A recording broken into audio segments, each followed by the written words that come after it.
আজ তোমাদের সাথে শেয়ার করব কোনো রকম চাল ডাল বাটার ঝামেলা ছাড়াই সরু চাকলি পিঠে। যাদের কাছে মনে হয় চাল ডাল বেটে ঝামেলা না করে খুব সহজে সরু চাকলি পিঠে তৈরি করবে, তারা কিন্তু একবার এইভাবে তৈরি করে দেখতে পারো। একদম কম সময়ে কোনো রকম ঝামেলা ছাড়াই এই পৌষ সংক্রান্তিতে সরু চাকলি পিঠে তৈরি করে দেখো। একদম নরম তুলতুলে, মুখে দিলেই কিন্তু মিলিয়ে যাবে। আর খুবই সহজ আর খুবই তাড়াতাড়ি কিন্তু এই সরু চাকলিগুলো তৈরি হয়ে যাবে। হাতে মাত্র 5 মিনিট যদি সময় থাকে তাহলেই কিন্তু তোমরা এরকম নরম তুলতুলে সরু চাকলি পিঠে তোমরা সহজেই তৈরি করে নিতে পারবে। তো চলো দেরি না করে দেখিয়ে দিই এই সরু চাকলি পিঠের রেসিপি কোনো রকম ঝামেলা ছাড়াই। তো দেখো, একটা আমি মিক্সি জার নিয়ে নিয়েছি আর তার মধ্যে নিয়ে নিচ্ছি 1 বাটির কম, মানে 1 বাটি পুরোপুরি নিইনি, 1 বাটির একটু কম নিয়ে নিচ্ছি সুজি। এখানে মোটা দানা বা সরু দানা যে কোনো সুজিই কিন্তু হবে। আর দেখো, আর ফুল 1 বাটি মানে পুরোপুরি 1 বাটি মতো নিয়ে নিচ্ছি জল। এখানে আমি 1 বাটির কিছু কম নিয়েছিলাম সুজি, কিন্তু 1 বাটি নিয়ে নিয়েছি জল। জলটা আমি এই সুজির মধ্যে দিয়ে দিলাম। আর এখানে দিয়ে দিচ্ছি স্বাদ মতন লবণ, আর দিয়ে দিচ্ছি 1 চামচ মতন চিনি। চিনিটা দেবে তাহলে কিন্তু স্বাদটা খুব ভালো হবে। আর দেখো, দিয়ে দিচ্ছি 2 চামচ মতন ময়দা। ময়দাটা দিলে কিন্তু খুব সুন্দরভাবে সরু চাকলি পিঠেগুলো তাওয়া থেকে সহজেই উঠে যাবে। একবার দিয়ে দেখো বন্ধুরা এইভাবে। এরপর একটু নেড়ে আমি ভালোভাবে মিশিয়ে নিচ্ছি। জলের পরিমাণটা কিন্তু প্রথমে এরকমই দেবে। তো দেখো আমি দিয়ে দিয়েছি। এরপর এটাকে ঢাকা লাগিয়ে আমি কিন্তু একটু ঘুরিয়ে নেব, ঘুরিয়ে একদম মসৃণ পেস্ট তৈরি করে নেব। তো চলো, আমি কিন্তু এটা ঘুরিয়ে নিয়েছি আর এটাকে একটা মসৃণ পেস্ট তৈরি করে নিয়েছি। তোমাদেরকে আমি দেখিয়ে দিচ্ছি। এটাকে আমি একটা পাত্রের মধ্যে প্রথমে ঢেলে নিচ্ছি। তো দেখে বুঝতেই পারছো, প্রথমে কিন্তু একটু ঘন পেস্ট তৈরি হবে, এরকমভাবে প্রথমে তৈরি করে নেবে। আর বেশি জল দিয়ে দিলে কিন্তু সুজিগুলো ঘুরতে চাইবে না। তো এইভাবে কিন্তু জলের পরিমাপটা দেওয়ার চেষ্টা করবে। দেখো, এটা কিন্তু অনেকটাই ঘন আছে, দেখে বুঝতেই পারছো।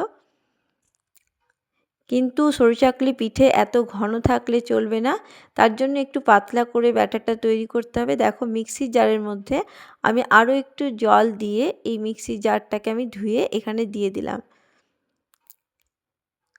তোমাদেরকে আমি দেখিয়ে দিচ্ছি যে কেমন ঘনত্বের এই সরু চাকলি পিঠের ব্যাটারটা তৈরি করতে হবে। বন্ধুরা, তোমাদের আমার রেসিপি কেমন লাগছে অবশ্যই একটা কমেন্ট বক্সে জানাতে ভুলো না। আমার রেসিপি তোমাদের যদি ভালো লাগে একটা অন্তত লাইক দিয়ে দিও। লাইক দিলে খুব ভালো লাগে ভিডিও তৈরি করতে। তো দেখো, আমি সরু চাকলির ব্যাটারটা কেমন তৈরি করেছি তোমাদেরকে আমি দেখিয়ে দিচ্ছি। ঠিক এইভাবেই কিন্তু তৈরি করে নিতে হবে। আমি যেভাবে তৈরি করেছি সেইভাবে যদি তৈরি করো, একটাও সরু চাকলি কিন্তু ছিঁড়ে যাবে না বা সহজেই উঠে যাবে। দেখতেই পাচ্ছ ব্যাটারটা খুব পাতলা, খুব ঘন কিন্তু নয়, পাতলা ব্যাটার তৈরি করে নিয়েছি। হাতার উল্টো দিকটা দেখে বুঝতেই পারলে।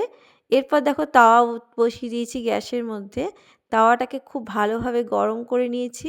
আর অল্প একটু তেলকে আমি ব্রাশ করে নিয়েছি। খুব বেশি তেল কিন্তু একদমই দেবে না। অল্প তেলটাকে ব্রাশ করে নিয়ে আমি কিন্তু ভালোভাবে মুছে নিচ্ছি। অবশ্যই এই টিপসটা ফলো করবে। তেলটাকে কিন্তু ভালোভাবে মুছে নেবে, তাহলে কিন্তু খুব সহজে এই সরু চাকলি পিঠেগুলো তুলে নিতে পারবে। দেখো, এরপর আমি 1 হাতা ব্যাটার দিয়ে দিলাম, দিয়ে হাতার উল্টো দিক দিয়ে কিন্তু আমি ঘুরিয়ে নিলাম। এরপর কিছুক্ষণ সময় দেবে। এটা যখন প্রথমে ওপর দিকটা হয়ে যাবে, দেখে বুঝতেই পারবে ওপরটা কিন্তু পুরো শুকিয়ে আসবে একদম। তাহলেই কিন্তু এই সরু চাকলি পিঠেগুলো তৈরি হয়ে যাবে। একদমই কম সময় লাগে বন্ধুরা, দেখতেই পাচ্ছ একদম সেকেন্ডের মধ্যেই কিন্তু এই সরু চাকলি পিঠেগুলো তৈরি হয়ে যাচ্ছে। যদি মনে করো খুব সহজে খুব তাড়াতাড়ি কোনো পিঠে তৈরি করবে, তাহলে কিন্তু এই সরু চাকলি পিঠে তোমরা খুব সহজেই তৈরি করে নিতে পারবে। দেখো কত সুন্দর উঠে আসছে, দেখতেই পাচ্ছ। খুব তাড়াতাড়ি কিন্তু এইভাবে আমি সমস্ত পিঠেগুলো তৈরি করে নেব। দেখো কতটা সুন্দর তৈরি হয়েছে, আর একটাও কিন্তু প্যানের মধ্যে আটকে যাবে না। দেখো, আমি আবারও 1 হাতা ব্যাটার দিয়ে দিলাম আর হাতের তলা দিয়ে এইভাবে কিন্তু ঘুরিয়ে নিচ্ছি। তাওয়াটাকে প্রথমে কিন্তু ভালোভাবে গরম করে নেবে, তারপরে গ্যাসের আঁচকে একদম সিমে করে দিয়ে এটাকে এই 1 হাতা ব্যাটারকে দিয়ে দেবে। তারপরে কিছুক্ষণ রাখার পরেই দেখবে উপরটা যখন শুকিয়ে এসছে, তাহলেই কিন্তু জানবে এই সরু চাকলি পিঠেগুলো রেডি হয়ে আসছে।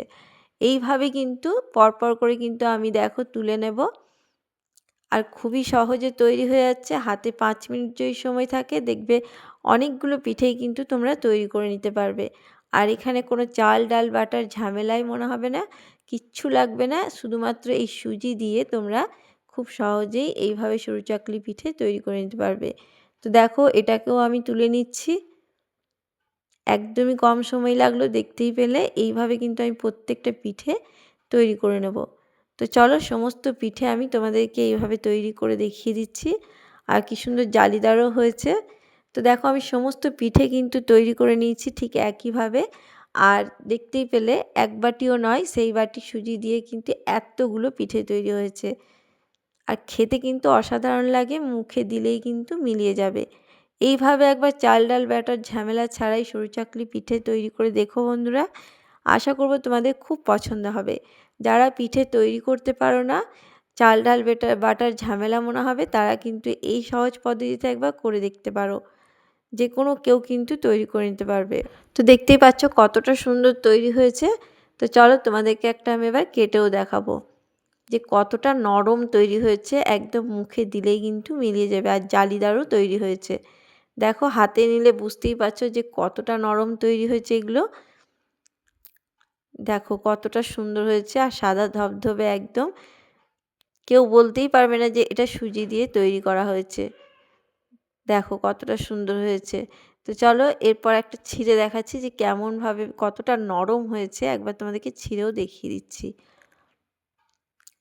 একদম নরম তুলতুলে এই পিঠে খুব সহজেই কিন্তু তৈরি করে নিতে পারবে। দেখো কতটা জালিদার হয়েছে, একদম একদম নরম। তো চলো একটা ছিঁড়ে দেখাচ্ছি তোমাদেরকে। দেখো দেখো কতটা নরম হয়েছে, দেখেই বুঝতে পারছো। মুখে দিলেই কিন্তু মিলিয়ে যাবে। আর সাথে যদি থাকে এই রকম ঝোলা খেজুরের গুড়, তাহলে তো কোনো কথাই হবে না। এইভাবে কিন্তু খেজুরের গুড় দিয়ে এই সরু চাকলি পিঠেগুলো খেতে অসাধারণ লাগে। তো কেমন লাগলো আমার আজকের এই পিঠের রেসিপি? যদি তোমাদের ভালো লাগে অবশ্যই কিন্তু লাইক করে দিয়ে চ্যানেলটাকে সাবস্ক্রাইব করে দিয়ে আমার পাশে থেকো।